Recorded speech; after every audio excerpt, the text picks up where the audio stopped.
نحمدہ و نصلی علی رسولہ الکریم، اما بعد۔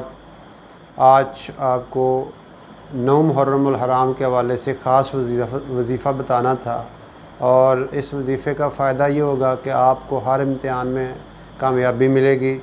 آئندہ جو 9 محرم تک آپ کا کوئی بھی کام ہوگا، وہ اللہ رب العزت اس وظیفے کی برکت سے اس کام کو مکمل کریں گے، آپ کو کامیابی عطا فرمائیں گے، آپ کا مقصد پورا ہوگا۔ آپ کی جو بھی حاجات ہیں، بے شمار حاجات ہیں، ہر بندے کے اپنے مسائل ہیں، پریشانیاں ہیں، اور اس کو وہ حل بھی کرنا چاہتا ہے۔ اور سب سے بڑا جو سلوشن ہے مسائل کا، وہ اللہ رب العزت کی ذات ہے۔ اللہ خود کہتے ہیں میرے بندو مجھے پکارو، میں تمہارے مسائل حل کروں گا۔ کون ہے جو اَمَّن یجیب المضطر اذا دعاہ ویکشف السوء، کون ہے جو مشکلات میں پڑے وہ کو سنتا ہے اور ان کی مشکلات کو دور کرتا ہے۔ تو اس حوالے سے یہ وظیفہ جو ہے یہ بڑا مجرب ہے، اور اس کو 9 محرم الحرام کے دن آپ کسی وقت بھی کر سکتے ہیں۔ اس میں کوئی یہ مسئلہ نہیں ہے کہ زوال کا وقت ہے، مغرب کی جو اذانیں ہیں 9 محرم کے، اس وقت تک یہ عمل آپ دن میں کر سکتے ہیں۔ اور یہ عمل یہ ہے کہ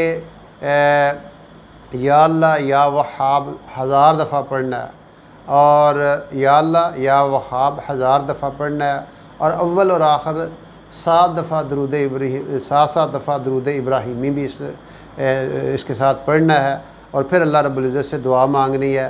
ایک دفعہ دوبارہ سن لیں، یا اللہ یا وہاب 1000 دفعہ پڑھنا ہے، اور یعنی یہ پڑھنے سے پہلے 7 دفعہ درود ابراہیمی، اور پڑھ کر پھر 7 دفعہ درود ابراہیمی پڑھنا ہے، اور پھر اللہ رب العزت سے دعا کرنی ہے کہ اے اللہ یہ میرا یہ مسئلہ ہے، میرا یہ امتحان ہے، میرا یہ پریشانی ہے، یا اللہ اس کو دور۔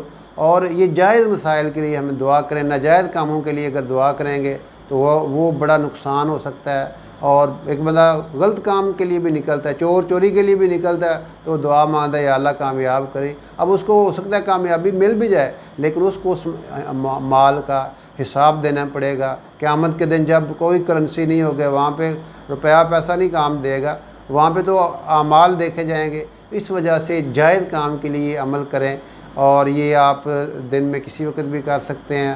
9 محرم الحرام کا یہ وظیفہ ہے۔ اللہ رب العزت ہمیں اپنے مسائل میں، پریشانیوں میں، ہر حال میں اس ذات کی طرف رجوع کرنے کی توفیق دے جو واقعی جس کے پاس اس مسائل کا سلوشن ہے، حل ہے، اور وہ اللہ بھی چاہتے ہیں کہ میرا بندہ مسائل میں، پریشانی میں میری طرف آئے۔